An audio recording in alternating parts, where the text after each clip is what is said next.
Hello, people of the internet. It's Jam Games, and I thought we would try something a little different. This game is called Tiny Star, or Tin Star, sorry, and it's basically a book where you pick choices. I remember reading these types of books when I was little, and your choices affect the story and whatever.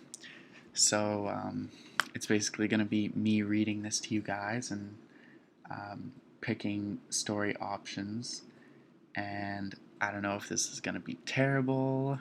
I mean, I'll probably botch the reading a bunch of times.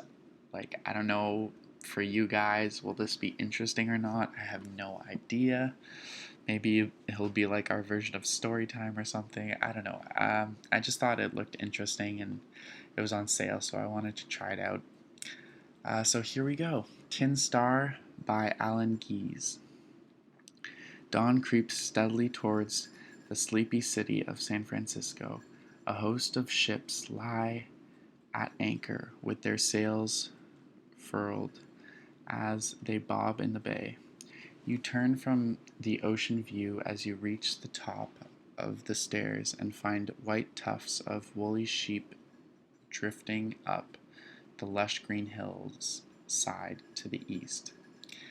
Off to a great start. Sunlight slowly broaches the uncluttered mountains until a golden sheen illuminates a crown of glory against an endless blue sky. The imagery is pretty good.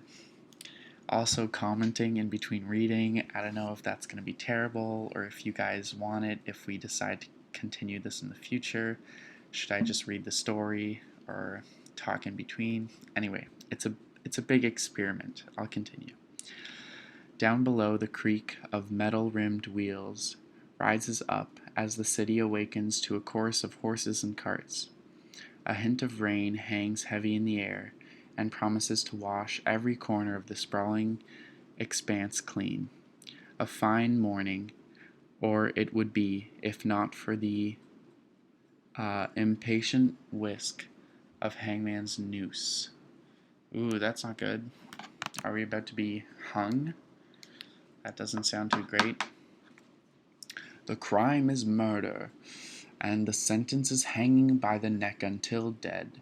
The execution to be carried out this day, April 23rd, 1867. A stiff-shirted deputy intones as the noose is slipped around your neck. Oh, not good. The lawmaker's pepper-box pistol remains holstered, but his fingers keep seeking the grip because he knows as well as you that desperate people do desperate things. So this is not looking too good for us. I mean, we'll die to a great view, but I wonder what kind of felon we have committed. Oh, murder. Okay, we're a murderer. At the far corner of the platform waits an ominous figure, a hangman in a flat black leather hood that refuses to shift in the early morning breeze.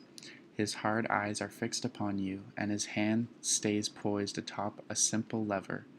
Beneath you the trapdoor gives out a low groan, as if in morbid anticipation. The creak of the raw hide about your wrist echoes that sentiment all too readily. A terrible stillness settles in. This is it, the end. As if hearing that very thought, a black-clad priest steps close with a Bible in hand. My child, you stand upon the final threshold. I'm getting too into this. The priest asks, with a profound gentleness, the clerical collar about his neck is crisp, white, and relatively speaking, tight about his throat. Okay. Is it the metaphorical hanging of the priest? Will you renounce Satan and all his guises? Okay, I actually really like the writing. Okay, so what should we do? Say nothing. I'm innocent. Father, I have been wrongly convicted. This prosecution didn't even present prima facie evidence. Yes, I do, our Father, who art in heaven, hallowed be thy name. Struggle against my bonds. That's not going to do anything. All due respect, Padre. Oh, are we in Spain or the South or something? Now's not the time for making enemies. Skip ahead. No, I'm not skipping ahead. Um, am I innocent? Have I been wrong? Okay, let's think. So I could plead that I've been wrongfully committed if we're going that route. I think it's a lot better than I'm innocent. But, maybe we actually committed the murder. But maybe we want to live anyway. Um, I think I'll try and argue my case. See what happens. My child, step aside such earthly concerns. Your time has come. Okay, thanks for the help, buddy. Thanks for the thanks for the faith, the vote of confidence. May you be judged fairly by the Almighty Lord and enter the kingdom of heaven. Before you can reply, the hangman pulls the lever. Well, I guess it's a very short story. It is a short drop, followed by a long slide. The noose never snaps, although you strain in vain against that moment. At last you tumble to a halt amidst a dusty cellar. What? Oh, okay. Maybe the cellar is below us, and so the body just doesn't fall on the ground for everyone to see for later or something. I don't know. Um, at the far end, a hint of morning light leaks in around a simple door and silhouettes a man in tidy grays that matched his thinning hair and broad mustache. Upon his chest rests a simple tin star. Well, they just said the title. It's that moment that marks him as the only law in most parts of California, a marshal. He leans against a timbered wall as though he hadn't a care in the world. An ivory inlaid pistol is holstered at his hip, and rather large knife balances out the low rig.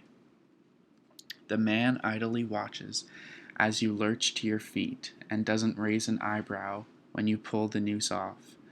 At that length of rope snakes down to the ground at your feet, and only then does your full breath return. Wow, we got real lucky. The stranger's voice holds a prickle of irony as he begins to speak. I heard you protest your innocence up there. Can't say I blame you given the irregularities in your case. I'm Marshal James, and there's a need in the territories for a stalwart folk for stalwart folk who'll wear a badge and get things done. Folks like you. Okay. Well, I liked the writing so far, but really, really, you see the irregularities in my case, but you let me get hanged, and then just because I argued my case in a sentence to the preacher, you're gonna make me a marshal. Seems realistic to me. Okay, anyway, you've piqued my interest. Go on. You could have just asked me first. No, I ain't wearing no tin star. I ain't wearing no tin star here in the South. That's not how things are run. This has been quite a trial of faith. I would be remiss if I declined. If it means I'll be able to clear my name, then I'll do it. If this means I'll be able to practice medicine again, okay, I guess I was a doctor. If I can resume being both a doctor and a lawyer, fine. Okay, I was a doctor and a lawyer. Okay, a man of many talents. Um, you've piqued my. I think we'll just go with you've piqued my interest. Go on. We're not gonna jump to any conclusions. Just let him talk, And I think that's where we'll end this video. So, what could be on the next page? Who is this mysterious Marshall? Why has he decided to pick us? And what will come of it? Where are we going to go? What are we going to do? And biggest of all, do you guys have any interest in this? Was this terrible? Did it work out? Did you enjoy it? Let me know in the comments, and we'll see if we decide to continue this story together or not. Either way, I think I'm going to continue it. I like it, despite a little bit of lack of realism, but I think it's good. Anyway, like, subscribe, share to all your friends, leave a comment, and I will see you guys tomorrow. Bye.